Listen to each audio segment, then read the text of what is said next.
Hi guys, just having a play around in the new Painting VR. It's just an update, so I'm going to clear what I'm going to do. I'm just going to start messing around, banging in a bit of ultramarine, nice bit of yellow in there.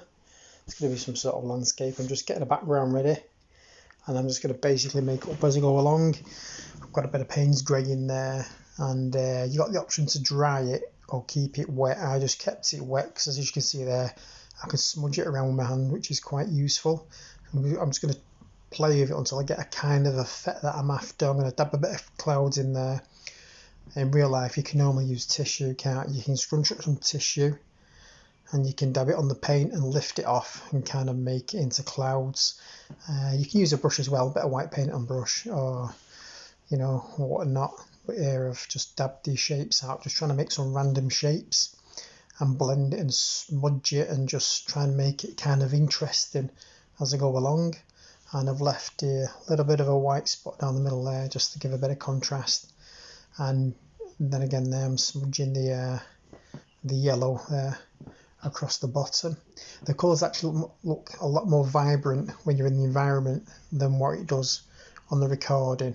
I'm just putting a bit of weight in the clouds there, but try and get like a stormy kind of feel about it. I put a bit of background in there as well, going up to the foreground, so it's looking. I've still not got an idea of what I'm going to do. I'm going to put a bit of a bit of sort of foliage in the foreground there. Change my mind. I'm going to change it to some rocks. I'm going to have this what appears to be water. I've now decided that it's water, so I'm going to have that coming up, gushing up and splashing over the foreground rocks there. I've gone a bit heavy on that sky. I could do line it up a little bit, but I'll just do it as I go along and change it as I see fit. The colours are absolutely great in this when you're actually in the environment and playing around with them. They blend nice and well. You can choose the weight of the paint as well, the thickness, and it's kind of, they call it smudge, or how it blends, which is quite good. The only thing you notice that there's a glare on the canvas, that's the environmental like that. I'm just wondering if there's a way of turning that off, because it can be quite distracting. When you're looking at the painting, you can see it there, it looks like another sun high level. So I'm just going to see if there's any way of turning that off for my future ones there. And I'm just picking and choosing the paint straight off the canvas there. You can see me doing it. I'm putting a bit of a kind of water flowing over the foreground there, over the rocks over the foreground. I'm just playing about with it. Like I say, I'm building it as I go along. I've not really got any idea of what it's going to look like at the end. Just a few bit of highlights in there over the water coming over the rocks. It's quite fun playing in this. You're just literally in your own environment and no distractions, and you can just paint away. It's quite good. It's quite relaxing. And there's just a quick paint. I just wanted to see what it's like. There's also a new brush. They've introduced a new rigger brush, or I call it a rigger brush. It's quite good. That's with the update. I'll be using that shortly to put some.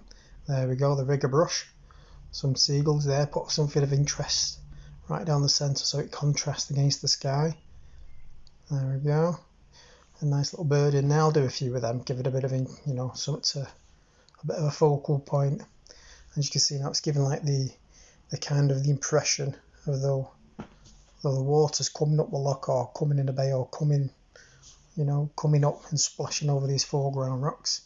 It's just a quick painting. I just wanted to see what the update was like. I'm quite pleased with it.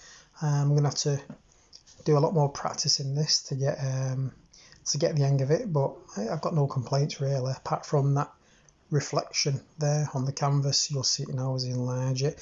I can take the canvas off the easel, I can put it on the back wall and I can make it huge. There you go, you see the reflection there. It's quite annoying that it kind of spoils the effect. It gives the effect of two suns. Well, there it is on the back wall of the virtual environment, and as we see there, it gives like kind of like a moody impression of a nice little waterscape there. Just made it up as I go along. I just wanted to try it out. Anyway, let us know what you think. I'll try and get some more of these videos. Thanks for watching, and bye for now.